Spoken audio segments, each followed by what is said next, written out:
finally got the vetoes and stuff sorted. It's going to be jjakji versus ByuN coming up next in the round of 16.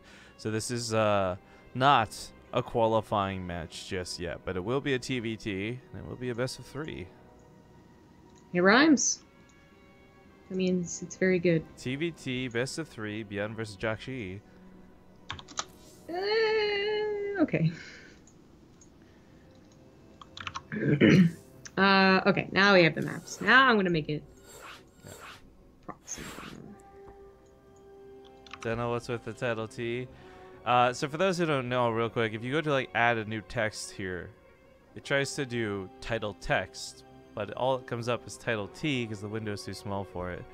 So it's a little bit of a trolly emote we have on my channel when people like to make fun of my inability to text. jjakji wants it dry? Well, that sounded way worse than I meant for it. He's spamming ready in chat over and over. Now it's going from ready to yitty to your to dry. I'm glad I made them wait. He's like dry. Oh, funny guys.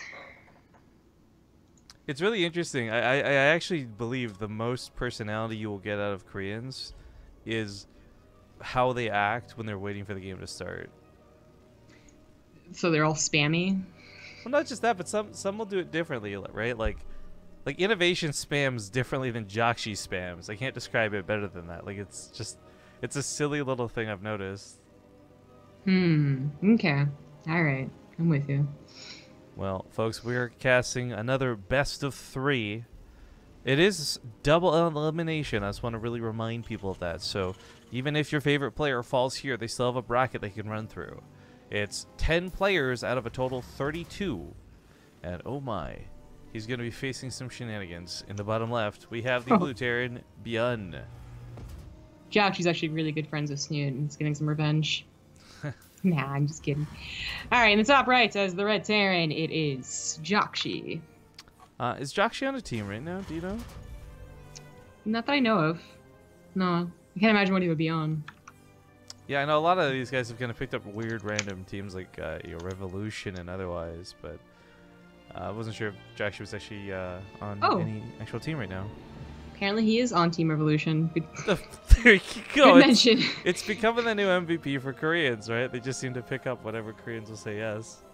Yeah, I'm like making sure I didn't miss it. Okay, so they do have like kind of the random ones. So jjakji, Firecake, what? Pet and Seat. Okay, so jjakji's really the only guy that's like playing. Hero was on it. Hero was on it for a while too. Was. Yeah, so was sort of, but no, not anymore. Okay, well, that's weird. But alright then, now we know, and now you are informed as well. Learning. But this ain't no proxy Reaper, this is Marauders. Which... throwing me back, man. Okay, so for those who don't know, this was actually a very viable Terran strategy. But the second Reapers got the ability to heal themselves, it's become less and less viable. However, jjakji is not going to find ByuN with a bunch of Reapers. He is aware of what's going on, so a bunker starts up. And I guess with Marines, yeah, he knows exactly what's going on here. He's at the tech lab too. It's unfortunate because, you know, jjakji didn't quite put it in the expected 2-rack spot, which ByuN did scout too. But just, you know, bothered scouting very thoroughly, so he did see it. But it's like, you know, we saw a couple of weeks where Proxy, Marauder, and Reaper, you know, both was the popular thing to do. To see 2 Marauders at a time is just, well, it's certainly odd, and it looks like it's not going to work. It's always so difficult, too, to do anything on Proxima Station that's aggressive because there's only the one ramp.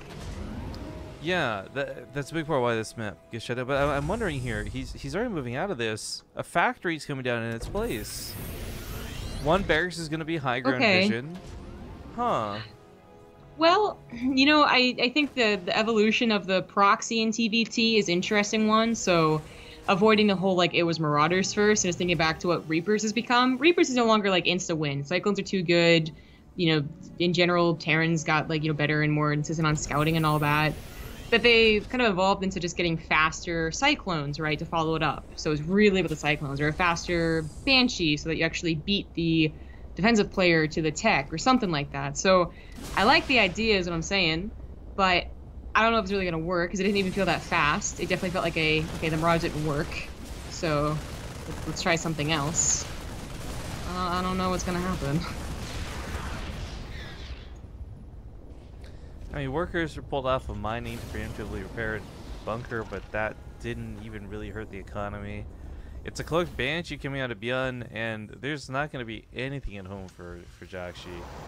Like, as long as ByuN can do any sort of slow delay of the push, even if he can't stop it, right? Like, 'cause there's tanks and such coming up next. The fact is, his Banshee's going to go right across the map, and there's going to be nothing to oppose it. Nothing. Yeah. I mean, I do like that jjakji isn't just going for the cyclone follow-up. I was mentioning cyclones because I think that is something that just is more pressure, not really something that, well, that busts or hold its position quite like tanks does. So the fact that it's actually like a push looks like cooler and maybe a better idea. But he scans too. He really wants to make sure there's nothing there. I mean, the barracks, I believe, saw the Banshee leave, so maybe a Viking goes straight home for jjakji. No, the Viking's probably forward. He didn't see the Banshee at all. Oh. Or he didn't care. One or the other. Yeah, exactly. Well, ByuN, already sent his barracks back. Very odd-looking wall here, but still technically a wall. Second Banshee is going to be able to help out, even with the Viking there.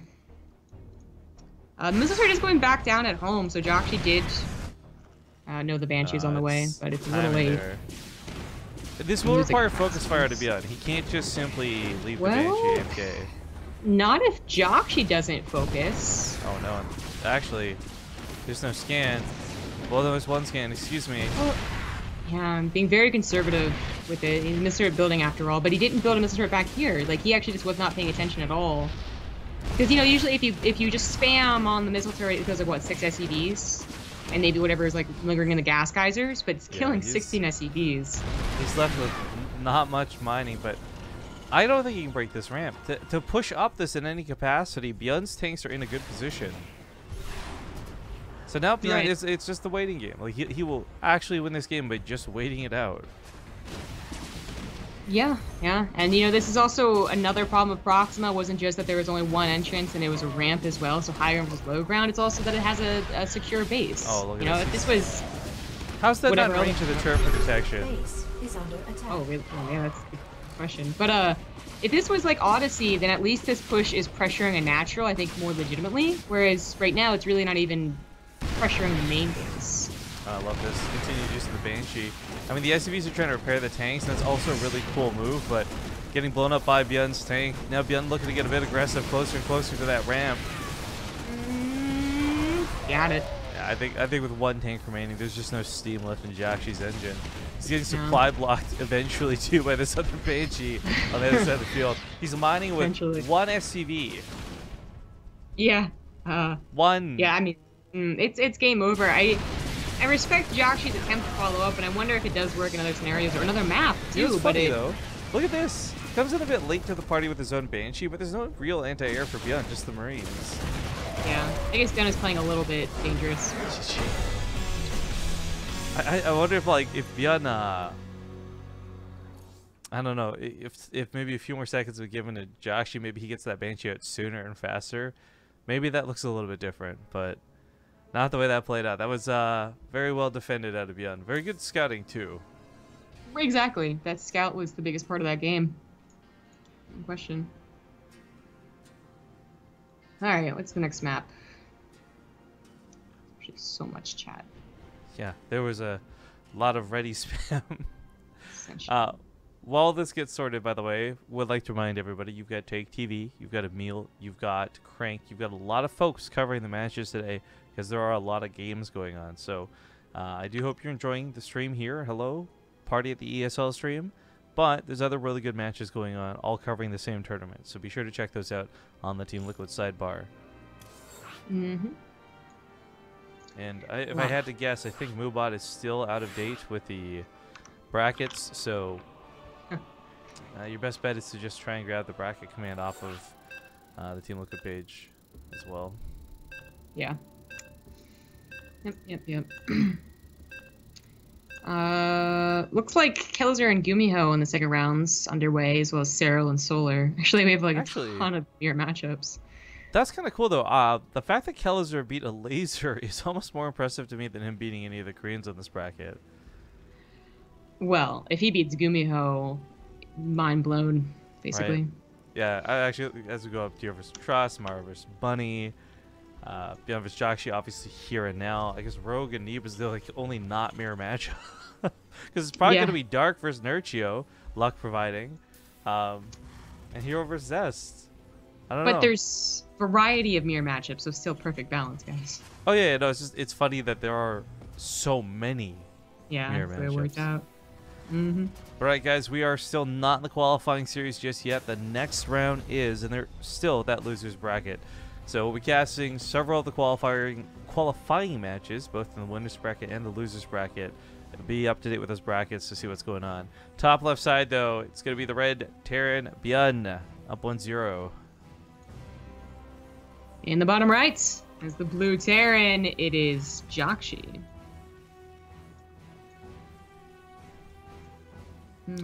So one of the things I really liked about jjakji's build, that didn't work, obviously, but the use of the barracks for the high ground I thought was really, really good. I don't even know if it was part of what he would normally do for it or if he realized the necessity because Proxima's Proxima. But I like that there was some definite on-the-fly decision-making, especially with his Banshee towards the end. It sucks that it didn't work out, but while it didn't, I got really impressed with his ability to adapt to the situation rather than just okay, I've got a build order for 2 Rax Marauder, and then what? Yeah, I agree. I think his ability to adapt was highlighted, but still wasn't good enough. I mean, the thing is, I think against anyone who proxies double Rax, and I'm guessing that, although he always had the 1 Rax, so I guess maybe ByuN could have been misinformed. But anyways, I think the way to respond is just a lot similar, you know? First you think it's Reapers, he's Tech Lab, so you know it's Marauders, so just build a bunker at the front. And then you start going through all the scenarios in your head about what they can do to make things up, right? Because you know you defended. So you got to be okay, what happens next? Cyclones, maybe. Banshee, probably. And I just can't imagine where ByuN is ever well, now is a great time to push, or something like that, right? Because that's the only thing I think would kill him, than pushing out just random, willy-nilly. That's one of those key differences in mentality. By the way, that first shot should have been favoring ByuN here, but missed out with the SCV on the wrong side of this. I was just going to mention, though, while you do definitely consider these things of what's the follow-up, what's up next. Oh, that's so badly for jjakji. I think what really is that clear line of good versus bad player, and this is where I fall into bad player category, is even if I defend the cheese, I spend the next few minutes just saying F you. I don't really think about what's coming next. I'm yeah. Oh, really? Yeah, get shut down, nerd. Ugh. Yeah, I certainly know a lot of people, I guess, who would do that. But there's also the mentality of just defend this one thing and don't even think about the future, which I think is a problem for a lot of lower leagues, right? Yeah. They just build a billion bunkers and well, I'm good for now, but maybe not in the future. But as we talked about that, ByuN, I mean, they kind of ended up trading here. ByuN with an expansion isn't so this is great for him. Even if jjakji had a full Hellion himself, the point is jjakji's not going to be doing much more damage, and I think ByuN knows that was a 1 base opener. So for him, he secured his natural, no problem, and the one thing he has to worry about is maybe a Banshee, but jjakji is going actually for Ravens, so not a worry. It's been a while since we've seen that I want to call it dominance of TvT, like we had in the Elite League, for example. I don't really know where Raven sits right now, if it's still trendy to go for 2 like jjakji's doing, or if this is just a remnant of an old build. This is, yeah, I mean, I agree with you, actually. I had that same question as well. But this is definitely a very, this is what Innovation was doing, and I think is still doing. It's actually a pretty safe follow-up, but if he goes for the fast 3rd CC, which is something Innovation does, then he'll be able to bounce back from what is essentially a failed aggressive opener. There wasn't a billion Hellions or, 5 Banshees, something like that, but it still was something he was supposed to get at least a delay on the command center for when he didn't. But if he follows up with a push, that is also another option. Double Raven, a lot of auto turrets with tanks that actually get into position. Definitely a very good maneuver, but it is the fast 3rd CC. And granted, he's able to actually get that on location. He should be fine as far as the macro game goes. Hopping over to build double Vikings and just increasing the tank count. Probably going to go for double engineering base as well. ByuN basically matching with his own 3rd CC.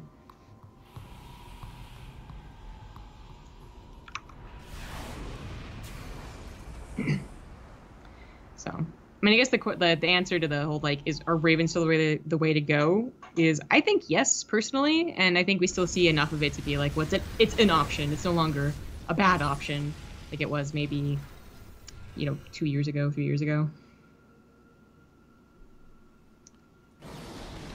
Yeah, I guess when I look at Ravens, it's less about the auto turret harass they can do to that mineral line, which granted you can still do, but more so about like using the turrets the way we saw Time use them versus TY, for example. I always call back to that game because it was the biggest. That series is always the biggest use of it. Like, you want to break an opponent's siege line, come in with 6 auto turrets in the front of your army, and you'll be good to go. Yeah, auto turret pushes are actually sometimes really BS. They can be very good. jjakji, he got that bit of a scout in the main base. He saw a tech lab on a starport, so I thought maybe he would go for the double Vikings, but he actually skipped them. Gets faster stim, and just doesn't have to, invest the gas and minerals into it. So also does production basically on time with ByuN's, and there is the double engineering bay for him. The ByuN's already to it. Already started 1-1.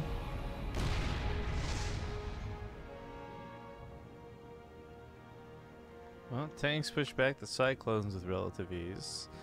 These units can be so frustrating. Like if you happen to be walking unsieged uphill, you don't see them at the top of the ramp, like boom, that's 1 siege tank gone, maybe even 2. And cyclones aren't really necessary going on past this part of the game, right? Like they're amazing early game defender units. They'll stop almost all early pushes just on their own, but the fact that these are kind of outliving their lives right now is, I think, part of why ByuN's not been trying to repair them. Like, they're here, and that's about it. Yeah, of course. They can do a decent job tearing down, like, a single tank defense. But, right, like, they really shouldn't find too many opportunities. So, jjakji opened up with a 1 base, very quickly the 3rd CC. ByuN kind of did the same thing, though, so he still has the lead here, 6 SCVs ahead, upgrades ahead. But jjakji at least has the stam and combat shields going for him, so maybe as we do see them getting ready for a macro game, they have Marines starting to spread out, probably going to invest in a missile turret or a sensor tower at some point, and it's going to be about who takes the better concave and who sieges the tanks first. There might be an opportunity for jjakji to have combat shields over his opponent, but I don't think that will be the case. They should be a little hesitant to do that. If there was some way to realize this, like let's say the tech lab actually showed what was researching or something, right? I know it's insane. But these 3 auto turrets did a ton of damage from ByuN. Seriously, amazing. You had somebody to scout and know you had combat shields. I think we'd see a lot more Terran players try and push that advantage because it is such a game-breaking upgrade. But yeah, I don't think there's gonna be enough of a timing here. There's only gonna be like a 20-second gap where they won't be matched with it. But this first fight here, forget what I said, this could go really well for jjakji. His Marines could have a lot more health than his opponents. Yeah, both fighting over the plateau in the middle. It is going to be an important part of the game. By the way. Did actually send them all down, and that might have been a problem. So that was really cool. Whether this was intentional out of ByuN or not, him move commanding over the attempted placement of that first auto turret screwed up all of the AI in that Raven. The second one flew a little bit too deep as a consequence, and I mean that was an attack that should have, on paper, won jjakji the fight in the middle of the map. Having combat shields, having like 6 auto turrets, there's a million things there that were about to go right for him, and it all got screwed up with one little AI mistake.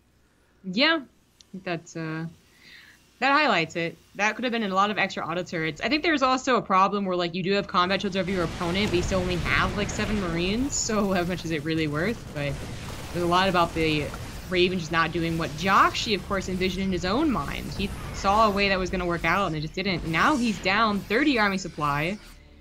He does, I mean, that's enough to have a good defender's advantage and actually be able to come back in the game in a maxed out scenario, but as he scans and we see, doom drops are still a problem for him to deal with.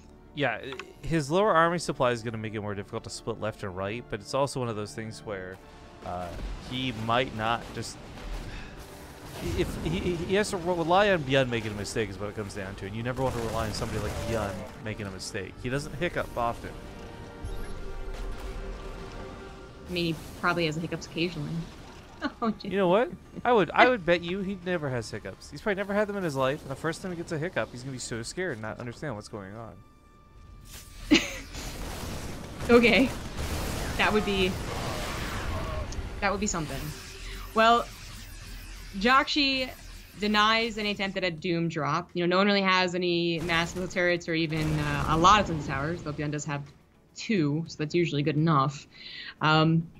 But he still has to deal with a Terran opponent who still doesn't make a lot of mistakes and also has just more army to run around with. So if he ever splits incorrectly, that's when ByuN pounces, medevac drops or not, just simply like moving in could be a solution. So ByuN might not find the opportunity. jjakji's doing a good job so far responding to every attack. Yeah, both players scanning like crazy while this goes on. Key information mostly being like where your opponent's siege tanks are. Lets you know that line of where you can push. A little bit of guesswork too. This sensor tower is going to get knocked down. Really expensive building. As you saw, there was an attempt by jjakji to at least pull ByuN back, maybe get some momentum in this game. Didn't really work out. It is still jjakji just defending, and losing out economy-wise, as he cannot secure a 4th base, even though he has one ready to go. There is not a missile turret ring, as I was talking about. They're starting to get numerous, but still not quite. Don't ever drop here. This territory. This setup down here is great to deflect 1 or 2 medevacs, but if ByuN comes in full force, there's no stopping it. Now with 2 turrets. Yeah, he would have to commit to that though, which he's not really in a place to do. Obviously, not a lot of medevacs over here. He still has a lot of army that is in the middle of the map or being rallied. In fact, jjakji's the one's going to take advantage of ByuN being badly split. Nicely done. Yeah, medevacs will get away, unfortunate, but killing the tanks always feels good. Drop at the main, attempted, failed. 2 Marines get out. Yeah. Try and kill the missile turret. It looked like it went right over the missile turrets. Like, didn't even try and go in between or around. Well.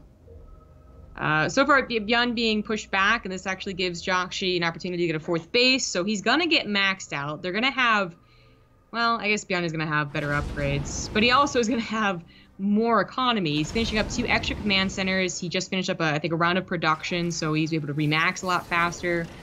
Everything is still in ByuN's favor, but TvT, a matchup, especially when it's all maxed out, can actually snowball. Like, you get like a 30 supply lead as you're running into their bases. That base goes down really quickly. Maybe a 2nd base goes down really quickly. And momentum is entirely back to jjakji, but I spoke too soon. ByuN finds a bit of an opening here. I like the attempt to go for the Liberator, but without that proper tank cover, it's not going to cut it. Attack at the top right, also going to do some damage for sure, but I feel like ByuN's winning a lot here in the natural. This looks like it's going to be a game-winning move. jjakji just filing in with his reinforcements. His tanks on the south side can't really help. Yeah, if ByuN saw this, he'd actually be able to pounce on him and get a concave, and jjakji, he's only down 20 army supply, but it doesn't really look that way. Now he's on 40 or something. I think what's key is he's not just going to be down army supply, though. This is a pretty legitimate army base. Not just like one of the ones you took haphazardly because you're so far ahead. Like, this is something he can't afford to lose. Yeah. He just really doesn't look like jjakji. No. Oh no, jjakji's not paying attention. The tank's coming in from the left side too. Luckily, it was the only one in position, but ByuN's not going to overstay his welcome. I was like, jjakji should be able to take that army on at some point, but just it's not happening. He has... I mean, I guess he secured his 3rd base, which is the good news, but he lost army in doing so and is, again, pretty far out from getting maxed. Scan's going to save him here with a couple shots. Not going to keep his army alive, but trades out tank for tank, which is pretty good. Cost efficiency so very heavily being in his favor, but he breaks that left side, so now he can fight a little bit closer to the command center, bring those Marines into the fray. GG. ByuN takes a 2-0. He's just going to steamroll his way through, isn't he? I mean, it wouldn't be ByuN, and I wouldn't have it any other way. Who's he going to face next? Ooh, either Neeb or Rogue. Ooh, cool. I think we're definitely going to be trying to stick with this one, but just so you guys are aware, it's now going to be out of our hands, and admins will be directing and choosing our matches going forward. So I do believe they want to put 2 of the round of 8 matches here on the main stream, 2 on Wardy's B stream, and then we'll be doing 2 of each in the lower bracket as well. So 4 best of 5s on the way.